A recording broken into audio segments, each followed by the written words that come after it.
Dear student, you are most welcome to our YouTube channel IFL Academy. Student, आज हम लोग start करने वाले हैं इलेक्ट्रिसिटी। आज हम लोग को बहुत मज़ा आने वाला है क्योंकि आज हम लोग फील करेंगे कि इलेक्ट्रिसिटी होती क्या है। तो स्टार्ट करते हैं।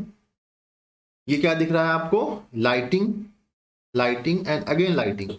तो आपको ये सिर्फ चीज़ें कहाँ से मिलती हैं? ये मिलता है हम लोग को इलेक्ट्रिसिटी से। तो इस इलेक्ट्रिसिटी के पीछे की जो कहानी है वो हम आज आपसे डिस्कस करने वाले हैं।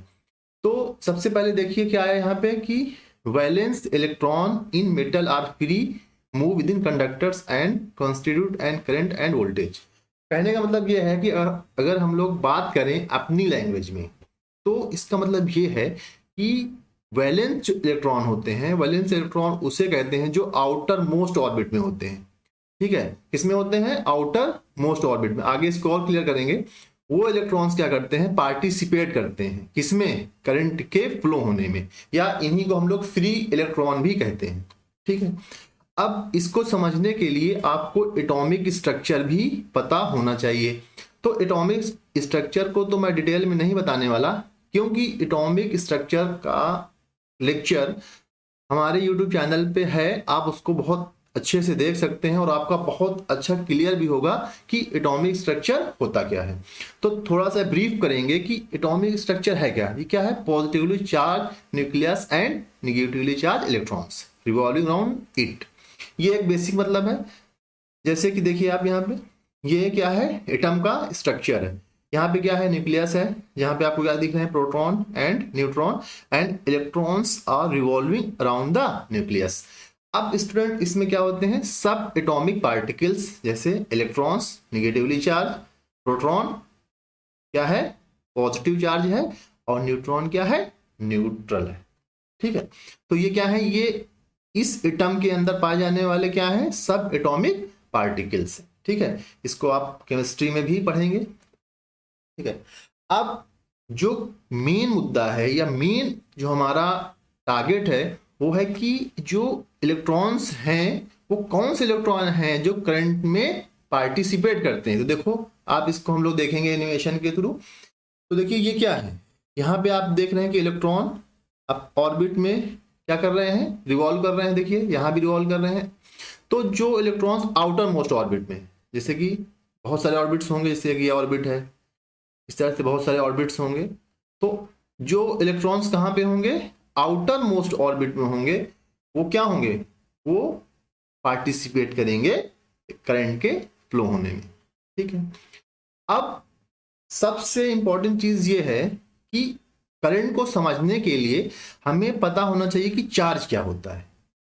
तो स्टूडेंट, हम लोग समझेंगे कि चार्ज है क्या बेसिकली। तो देखिए कि चार्ज की डेफिनेशन क्या है।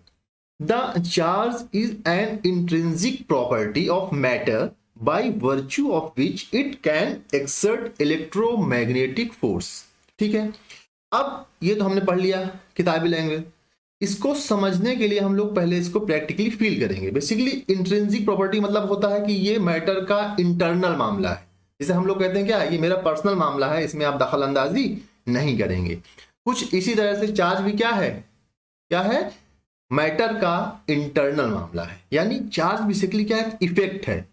चार्ज को आप देख नहीं सकते हैं कि दिखाइए भाई चार्ज कैसा है, कहाँ है चार्ज। चार्ज को आप नहीं देख सकते, उसके इफेक्ट को देख सकते हैं। तो बेसिकली चार्ज का मतलब क्या है कि उसका इफेक्ट हमको दिखेगा। कैसे दिखेगा? जैसे कि यहाँ देखिए आपको, this is a positive charge, this is a negative charge. तो आप देखेंगे कि ये दोनों एक दूसरे को अट्रैक्ट करेंगे। अट्रैक्शन मतलब क्या है? इफेक्ट ही तो है। यहाँ देखिए आप, ये एक दूसरे को टच भी नहीं कर रहे हैं, ये यहाँ पे है, यहाँ पे है, बट उसके बाद भी ये एक दूसरे को अट्रैक्ट कर रहे हैं। इट मीन्स दैट कि यहाँ पे एक फोर्स जनरेट हो रहा है जिसको हम लोग क्या बोलते हैं? Electromagnetic force. ठीक, इसी तरह से हम देखेंगे स्टूडेंट कि अगर हम लोग दो सेम, जैसे कि यहाँ पे हमने क्या लिखा? प्लस एंड प्लस, यहाँ क्या है? Minus and minus. अगर दो सेम या लाइक चार्जेस को एक साथ रखें, पास पास रखें, तो हमेशा ये रिपल करेंगे, एक दूसरे को क्या करेंगे? रिपल करेंगे, यानी एक दूसरे से दूर जाने की कोशिश करेंगे। किसके वजह से? वही इलेक्ट्रोमैग्नेटिक फोर्स की वजह से। तो ये क्या है? ये इफेक्ट ऑफ चार्ज है या नेचर ऑफ चार्ज है। ठीक है, अब इसमें कुछ बेसिक चीजें थे, इलेक्ट्रॉन, प्रोटॉन एंड न्यूट्रॉन को हम लोग किससे रिप्रेजेंट करते हैं, ई से, प्रोटॉन को पी से, न्यूट्रॉन को एन से। अब स्टूडेंट्स में क्या है कि आपको ये देखना है कि जो चार्ज होता है इलेक्ट्रॉन पे वो बेसिकली कितना होता है, -1.6 इंटू 10⁻⁻19 कूलम। और प्रोटॉन पे कितना होता है, प्रोटॉन पे ही इतना होता है, मैग्नीट्यूड दोनों का सेम होता है, बस फर्क क्या होता है कि ये पॉजिटिव चार्ज होता है और ये निगेटिव चार्ज होता है। इस तरह से और भी पैरामीटर्स हैं, ये मास वगैरह हैं इलेक्ट्रॉन्स एंड प्रोटॉन्स के। तो ये टेबल आप लोग याद कर लीजिए क्योंकि ये काफी काम आने वाली है। तो स्टूडेंट आगे चलते हैं। अब हम लोग देख रहे हैं कि हम देखिए लाइक चार्जेस क्या कर रहे हैं, देखिए ये लाइक चार्जेस एक दूसरे को रिपल कर रहे हैं, और ये क्या है, अनलाइक चार्जेस क्या कर रहे हैं, एक दूसरे को क्या कर रहे हैं, अट्रैक्ट कर रहे हैं, और ये दूसरे को क्या कर रहे हैं, रिपल कर रहे हैं। तो ये क्या है, इनका नेचर है या इफेक्ट ऑफ क्या है, चार्ज। अब देखिए जो इलेक्ट्रॉन्स होते हैं बेसिकली वो कुछ इस तरह से रिवॉल्व करना चाहते हैं। जैसे आप देख रहे हैं कि यहाँ पे सन है, सन के अराउंड क्या हो रहा है, चारों तरफ प्लैनेट्स रिवॉल्व कर रहे हैं। सिमिलरली इलेक्ट्रॉन भी न्यूक्लियस के थ्रू ऐसे ही रिवॉल्व करता है अपनी ऑर्बिट में। ठीक है, तो आई होप कि आपको ये समझ में आया होगा कि किस तरह से इलेक्ट्रॉन अपने ऑर्बिट में रिवॉल्व करता है। ठीक है, अब देखिए यहाँ पे क्या लिखा है, Q equal to N into E. Student यहाँ पे N क्या है, N is a number of electrons, N is a number of electron. अब नंबर ऑफ इलेक्ट्रॉन्स और E क्या है, जो कि अभी हमने देखा था प्रीवियस टेबल में, E क्या है, चार्ज ऑफ द इलेक्ट्रॉन। एक इंपॉर्टेंट मेरा सवाल है कि एक कूलम का मतलब क्या होता है, क्योंकि चार्ज की जो यूनिट होती क्या होती है, कूलम होती है। क्या होती है, कूलम। तो मेरा सवाल यह है कि एक कूलम चार्ज का मतलब क्या है। तो आइए आज हम लोग प्रैक्टिकली 1 कूलम चार्ज को फील करेंगे। तो अगर यहां से देखें तो N इक्वल टू क्या हो जाएगा, Q अपॉन E। अब अगर हम लोग 1 कूलम चार्ज लें, E की वैल्यू क्या होती है, 1.6 इंटू 10⁻⁻19। ठीक है, इसका हम लोग मैग्नीट्यूड ले रहे हैं 1.6 इंटू 10⁻⁻19। तो हमने देखा कि ये आया 6.25 इंटू 10⁻18 इलेक्ट्रॉन्स। और अगर इसको एक्सपेंड करेंगे हम लोग तो 625 0 0 0 0 0 0 इस तरह से हम लोग 0 0 कितने आ जाएंगे, 16 0 आ जाएंगे। तो आप सोचिए कि this is a very big quantity. क्या है, ये बहुत बड़ी क्वांटिटी है। यानी आप इमेजिन करें, आप तसव्वुर करें कि एक कूलम चार्ज के लिए कितने ज्यादा इलेक्ट्रॉन्स की जरूरत होती है। ठीक है, तो आज से आप लोग इस चीज को फील करेंगे कि इतने ज्यादा इलेक्ट्रॉन्स की जरूरत होती है 1 कूलम चार्ज के लिए। ओके, अब स्टूडेंट हम लोग थोड़ा सा बात करेंगे कंडक्टर्स एंड इंसुलेटर्स की, क्योंकि बिना कंडक्टर्स को समझे हम इलेक्ट्रिसिटी चैप्टर को कंक्लूड नहीं कर सकते हैं। तो आइए इसको समझते हैं। तो देखिए सबसे पहले देखिए यहाँ पे वही बुकिश लैंग्वेज लिखी हुई है, खैर वो मैंने आपको बस समझाने के लिए लिखा हुआ, बाकी मैं आपको समझाऊंगा कि क्या है कि ये एक सब्सटेंस है which offers comparatively less opposition to the flow of current is known as conductor and substance which offer larger opposition are insulator. अब ये छोड़ दिए क्या लिखा हुआ है, इसका मतलब समझते हैं कि ऐसा सब्सटेंस जो अपने अंदर करंट का अपोज बहुत कम करता हो। कहने का मतलब क्या है कि करंट को अपने अंदर फ्लो करने के लिए अलाउ करता हो, लेकिन 100% तो कोई भी चीज अलाउ नहीं कर सकती, या 100% कोई भी चीज आइडियल नहीं हो सकती। तो क्या होगा, कुछ ना कुछ अपोजिशन होगा, लेकिन जो अपोजिशन जो होगा वो ना के बराबर होगा। मैक्सिमम क्या करेगा, वो अपने अंदर करंट को अलाउ करेगा। ये होता है कंडक्टर।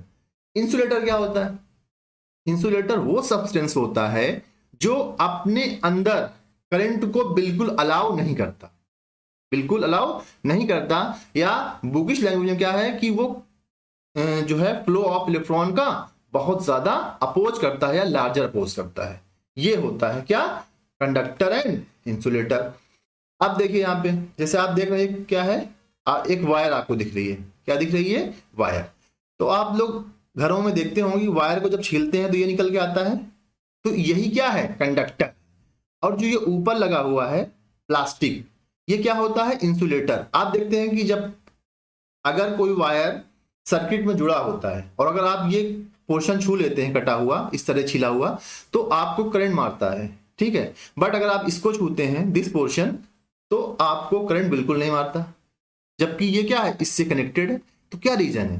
रीजन यही है कि ये इंसुलेटर जो होता है ये क्या करता है, इलेक्ट्रॉन्स के फ्लो होने का फुली अपोज करता है। जब इलेक्ट्रॉन फ्लो नहीं होंगे तो करंट होगा नहीं, तो इसलिए इसको इंसुलेटर कहते हैं, प्लास्टिक, ठीक है। तो इस तरह से ये क्या है, अंदर जो होता है ये कंडक्टर होता है और ऊपर जो लगा होता है ये क्या होता है, इंसुलेटर होता है। वो अलग अलग तरीके के होते हैं इंसुलेटर, जैसे लकड़ी हुई, ये भी क्या है, इंसुलेटर है। रबर हुआ, ये भी क्या है, इंसुलेटर है। इस पे करंट फ्लो नहीं करती। इसलिए बहुत सारी चीजें हैं जो जिन पे करंट फ्लो नहीं करती है, तो ये सारे क्या है, इंसुलेटर्स, ठीक है। आगे चलते हैं। अब एक बहुत ही अहम चीज है, देखिए ये हमारे 10th के सिलेबस के हिसाब से तो नहीं है, बट मुझे लगता है इसकी भी नॉलेज आपको होना चाहिए, क्योंकि इसके नॉलेज से आपको काफ़ी अच्छा लगेगा और काफ़ी ज़्यादा मज़ा आने वाला है इलेक्ट्रिसिटी को समझने में। तो स्टूडेंट, सेमी कंडक्टर क्या होता है? देखो, सेमी से मतलब होता है हाफ, कंडक्टर मतलब वही कंडक्टर यानी आधा कंडक्टर। इसका मतलब क्या हुआ, देखिए जैसे कि कंडक्टर है, अब कंडक्टर में बहुत ज़्यादा इलेक्ट्रॉन्स होते हैं, ठीक है। तो उसमें क्या होता है, कभी कभी इतनी ज्यादा करंट फ्लो हो जाती है, हमारी बहुत सी चीजें जल जाती हैं, यानी हम उसको अपने, अगर हम जिस तरह से चीजों को चाह रहे हैं या डिवाइसेस को जिस तरह से चाह रहे हैं, कंट्रोल करना चाह रहे हैं, तो वो कंट्रोल नहीं होती हैं। तो ये हुआ कि क्यों ना कोई ऐसी चीज बनाई जाए जो हमारे हाथ से कंट्रोल हो। जैसे आज देखिए मोबाइल, लैपटॉप्स, हम अपने अकॉर्डिंग इसको वो करते हैं, अपने अकॉर्डिंग उसको डिजाइन करते हैं कि हमको इतने सप्लाई पे हमारा मोबाइल चार्ज होगा, इतने सप्लाई पे हमारा लैपटॉप चार्ज होगा। तो ये सब किसकी देन है, सेमी कंडक्टर की देन है बेटा। तो सेमी कंडक्टर की जो किताबी डेफिनेशन हुई है कि ये लिखी हुई है, आप देख लीजिए कि सेमी कंडक्टर का एक सब्सटेंस है, ठीक है। मैं इसको पढ़ूंगा नहीं, मैं आपको बता देता हूं कि सेमी कंडक्टर वो सब्सटेंस है जिसकी कंडक्टिविटी जो है, यानी जो करंट फ्लो होती है, वो जो लाई करती है, किसके बीच में लाई करती है, कंडक्टर और इंसुलेटर के बीच में, ठीक है। किसके बीच में लाई करती है, कंडक्टर और इंसुलेटर के बीच में लाई करती है, ठीक है। इसी को हम लोग क्या कहते हैं, सेमी कंडक्टर। अब सेमी कंडक्टर का बहुत डिटेल डिस्क्रिप्शन आपको 12th में मिलेगा, यहाँ पे बहुत ज्यादा हम इसको डिस्कस नहीं करेंगे, लेकिन इतना आपके लिए काफी है कि सेमी कंडक्टर बेसिकली हम लोग यूज करते हैं कहाँ पे, जहां पे हमको कंडक्टिविटी क्या करनी हो, कंट्रोल्ड करनी हो, यानी करंट जो हो कंट्रोल्ड हो और डिवाइस हमारे क्या हो, सेफली चलें और उसके जलने की या उसके खराब होने के चांसेस थोड़ा कम हो। तो इस तरह से हम लोग सेमी कंडक्टर का यूज करते हैं। अब semi conductor basically silicon and germanium, क्योंकि इसको हम लोग खुद बनाते हैं, ठीक है। ये क्या है, सिलिकॉन एंड जर्मेनियम। अब देखिए सिलिकॉन के आउटर मोस्ट ऑर्बिट में 4 इलेक्ट्रॉन्स एंड जर्मेनियम के आउटर मोस्ट ऑर्बिट में 4 इलेक्ट्रॉन्स। तो यही 4 इलेक्ट्रॉन्स क्या करते हैं, पार्टिसिपेट करते हैं किसमें, करंट के फ्लो होने में, ठीक है। अब आप यहां देखिए बहुत सारे डिवाइसेस हैं जो कि सेमीकंडक्टर के थ्रू बनते हैं, जैसे डायोड हुआ, ट्रांजिस्टर हुआ। ये आप देख रहे हैं, ये मोबाइल का इनर सेक्शन है। आप लोग मोबाइल तो खूब चलाते हैं, कभी आपने मोबाइल को खोल के देखा है? देखिए अगर आप खोल के देखेंगे तो आपको इस तरह की चीजें दिखेंगी। इसमें मैक्सिमम चीजें जो लगी हैं क्या है, ये सेमीकंडक्टर डिवाइसेस हैं जो कि इसके अंदर लगी होती हैं और हम लोग यूज करते हैं, लेकिन कभी ये सोचते नहीं है कि ये आखिर है क्या, ठीक है। आप देखिए एक कॉन्सेप्ट और बहुत इंपॉर्टेंट है, वो है आपका, क्या आप देख रहे हैं, ये मेटल है, ये सेमीकंडक्टर है और ये इंसुलेटर है। इसमें आप शुरू में हमने बात की थी किसकी, वैलेंस इलेक्ट्रॉन की। बेसिकली क्या होता है कि यहाँ पे 2 तरह के बैंड होते हैं। जैसे ये रेड कलर में है, इसको बोलते हैं वैलेंस बैंड। क्या बोलते हैं इसको, this is a valence band and this is a upper portion, blue section is a conduction, this is a conduction band. अब valence band and conduction band होते क्या हैं, बेसिकली जो इलेक्ट्रॉन्स होते हैं आउटर मोस्ट ऑर्बिट के, वो यहीं पे प्रेजेंट होते हैं और वो क्या करते हैं, वो यहां से जंप करके कहां जाते हैं, कंडक्शन बैंड में जाते हैं। और जब कंडक्शन बैंड में जाते हैं तो क्या बन जाता है, एक पाथ बन जाता है। जब एक पाथ बनता है तो करंट फ्लो होना शुरू हो जाती है। तो देखिए यहाँ पे क्या है, यहाँ पे जो मेटल या कंडक्टर है, यहाँ जो बैंड गैप होता है वो क्या है, ओवरलैप्ड होता है, किससे, वैलेंस बैंड और कंडक्शन बैंड से। तो इसलिए क्या होती है, इसमें इलेक्ट्रॉन को जम करने में जरा से भी परेशानी नहीं होती, आराम से जम करता है। यहाँ देखिए आप, ये सेमीकंडक्टर है। सेमीकंडक्टर केस में आप देखिए यहाँ पे गैप जो है, जिसको हम लोग बैंड गैप कहते हैं, ये क्या है, बहुत छोटा है। बट अगर हम लोग बात करें इसकी, इंसुलेटर की, तो यहाँ पे हम देख रहे हैं कि इसका गैप बहुत बड़ा है।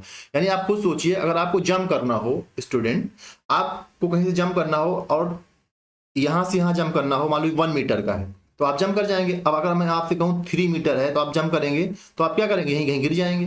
तो यही होता है इंसुलेटर में कि इंसुलेटर में इलेक्ट्रॉन यहां से यहां नहीं जा पाते हैं, जिसकी वजह से इसमें करंट फ्लो नहीं होती है। अब इसको आगे और समझेंगे एनिमेशन के थ्रू।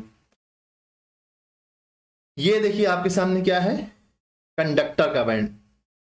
कंडक्टर का क्या है, ये एनर्जी बैंड गैप डायग्राम है।